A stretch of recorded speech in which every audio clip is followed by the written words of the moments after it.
होला, तर दैविक आस्था दैविक शक्ति छ कि तपाईँ हाम्रो शरीरमा रगत छ होइन, तर त्यो रगत हामीले रगत देख्छौँ त, त्यो रगतलाई बाहिर निकाल्नुपर्छ कि तार लिन्छ कि मोड लिन्छ। सत्य कुरा एकचोटि झल्किँदैन कि। र खास गरेर मैले बुझेअनुसार चाहिँ जति पनि दैविक शक्तिहरू, आज कसैमा दैविक शक्ति आएस् उसको शरीर कम्पन भयो र उसले एकैचोटिमा चाहिँ 24 घन्टाभित्रमा सबै कुरा सिद्ध गर्छ भन्ने कुरा होइन कि। जस्तै यो पर्यटकीय स्थललाई लिएर किन हामी कुरा नगरौँ होइन। हरेक जिल्लामा कुनै चिजले गर्दाखेरि पनि एउटा नेपाल यति धेरै सुन्दर बनेको छ। राधे राधे, नमस्कार सम्पूर्णमा, म कृष्ण विश्वकर्मा। यतिखेर एकदम सामाजिक सञ्जालभरि जुन हाम्रो नेपालको माइखोला, नेपाल इलाम सायद थाके इलामको माइखोलामा जुन एउटा दैविक शक्तिको उत्पन्न, माताको उत्पन्न भनेर कैयौँ निजहरू देखाइएको छ र अहिले त्यतैले धेरै एकदम विस्तारमा रूप पनि लियो र सही व्यवस्थापन पनि हुँदैछ। र साथीहरू, यो कलियुग हो कि सबैभन्दा पहिला यहाँनिर जुन सत्य कुरा छ नि त्यो कुरालाई चाहिँ दबाउन खोजिन्छ कि, जसमा चाहिँ केही स्टार्टिङ पिरियडमा चाहिँ यो कुरा होइन भनेर उसले केही नकारात्मक पनि फैलाइदियो। त्यहाँ केही वाद विवादका कुराहरू पनि आए, जसरी चाहिँ उहाँ माथै भनौँ अथवा बहिनी हुनुहुन्छ होला उमेरले, उहाँलाई जुन सपनाको आधारमा जुन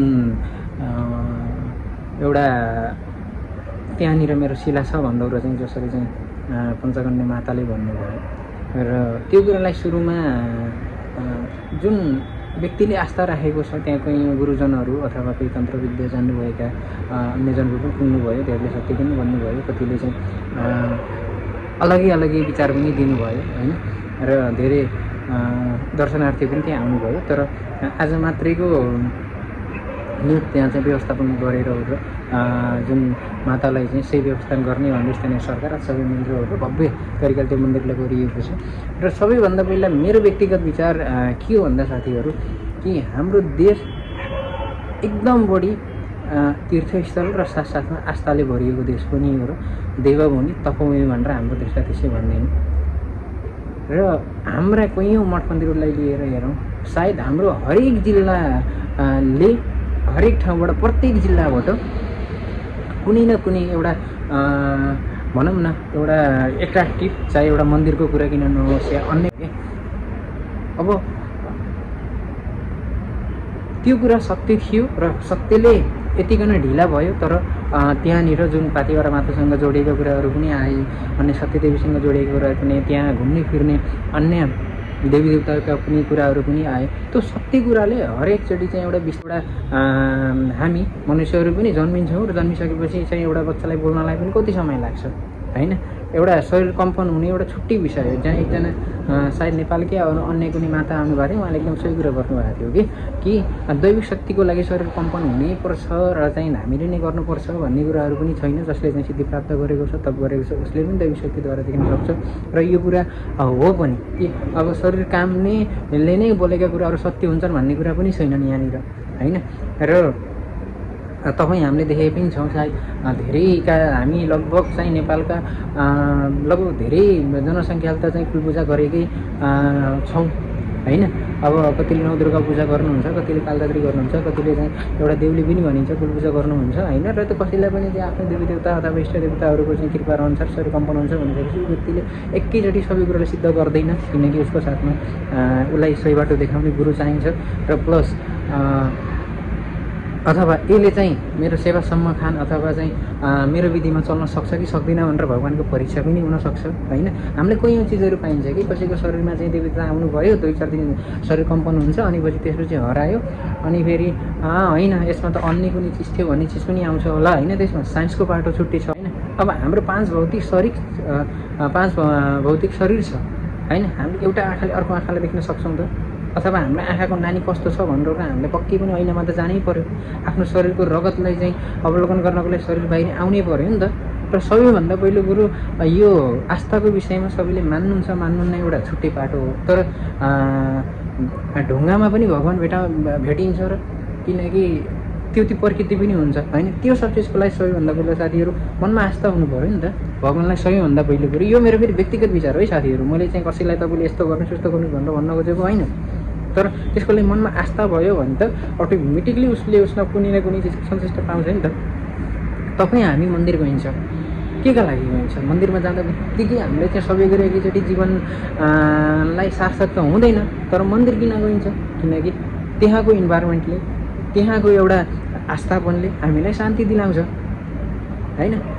र यो संसारमा चाहिँ सबै व्यक्तिहरू पूजा गरेर बस्ने पनि छैन होला। कतिले ध्यानमा बस्न मन पराउँछ होला, कतिले एकान्त वातावरण मन पराउँछ होला आफूलाई गर्नको लागि, कतिले भगवान्सँगको आस्थालाई लिएर मन्दिरमा गएर आफ्नो दुःख पीडा कष्टहरूलाई चाहिँ केही बेलुकालाई बिर्सेर र आनन्दित बनाएर आउन सक्छ होला होइन। कतिले चाहिँ आफ्नो गर्दै गरेको कार्यलाई आस्थामा परिणत गरेर र देवी देवतालाई आदर मानेर र आफ्नो जीवनमा अगाडि गएर सक्सेस गर्छ होला होइन। र दोस्रो कुरो, हाम्रो देश सबैभन्दा एकदम बढी दैविक आस्थाले भरिएको, जहाँसँग भारत पनि छ, तर खास गरेर चाहिँ नेपाल होइन। धेरै ठाउँमा यस्ता कैयौँ शक्तिहरू छन्, कैयौँ चाहिँ सिद्ध गरेका व्यक्तिहरू हुनुहुन्छ, कैयौँ ठुला चाहिँ गुरुहरू हुनुहुन्छ, कैयौँ अथवा निको पार्ने गुरुहरू अथवा चाहिँ शारीरिक रोगसम्म चाहिँ निको पारेका चाहिँ कैयौँ प्रमाणहरू पनि छन् होइन।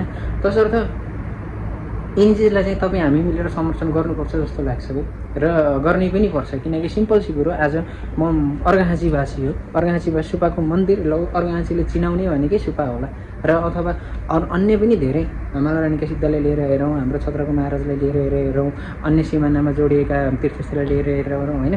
उनीहरू पनि उनीलाई चाहिँ तपाईँ हामीले संरक्षण गरेर आज हामी प्रसिद्ध बनियो, त्यहाँको आस्थाना अगाडि बढाइयो, प्रचार प्रसार भए, तसर्थ आज त्यति शक्तिशाली मन्दिर बन्न पुगेको त होला नि त। पशुपतिनाथकै कुरा गरेर हेरौँ, मुक्तिनाथकै कुरा हेरौँ, कोही हो नेपालकै, मैले भने नि कि जहाँसम्म नेपालको प्रत्येक जिल्लाबाट कुनै पनि ठाउँले अस्तित्व बोकेर ओरेर हाम्रो देश यति सुन्दर बनेको छ।